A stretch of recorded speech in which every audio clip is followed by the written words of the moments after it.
Welcome, ladies and gentlemen, to another episode of Picks to Watch. We're going to be looking at patch 8.14 and some of the fun and interesting champions that could be making their way into pro play. Without further ado, let's jump right into it. First up, we've got an armored badass who loves to do a little skydiving. It's Pantheon. You know, now that I think of it, I've always wanted to be a big. Before he gets to dropping in from above, he's got jungle camps to clear, and the buff to his early attack speed should help him get through his pathing in a flash. When you add that onto his high base damage and movement speed, plus the block from his Aegis protection, it gets even easier for him to gank and skewer his enemies for some early game shish kebab. Oh, and be on the lookout for flashless opponents, because his point and click crowd control means he's just a hop away from getting within Spear's reach.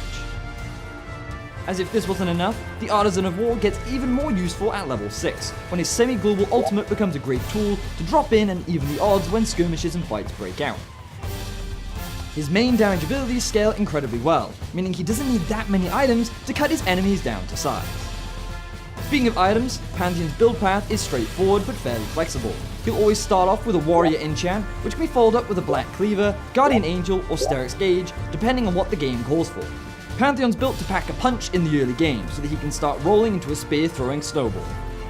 He has to make it a point to grab an early lead and then look for flanks later on, because if he doesn't, it'll be Pantheon's short range and lack of teamfight utility that disgraces the Art of War. We didn't have to leave the jungle to find our next creepy crawly pick, and after a year full of incremental buffs, Elise could finally be spinning her way back into competitive play. Surprise! I do right.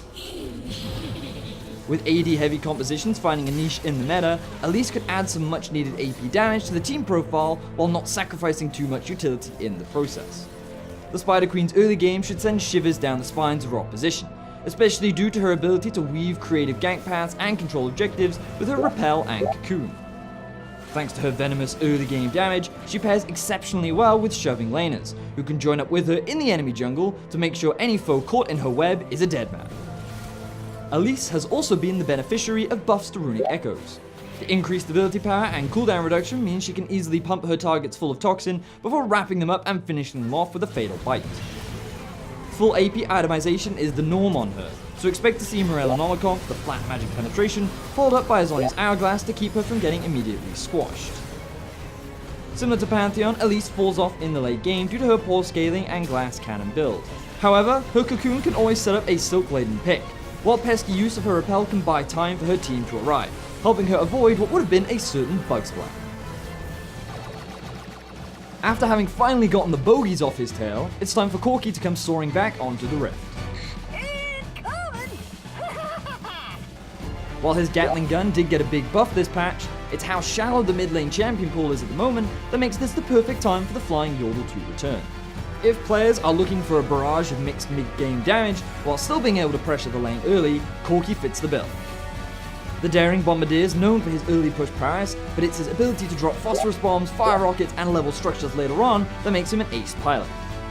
In addition to working incredibly well in siege compositions, his ability to adapt his playstyle on the fly make him a valuable asset in nearly any squadron. His Valkyrie can help him get into or escape trouble in a teamfight, all while being able to pepper the opposition with consistent damage.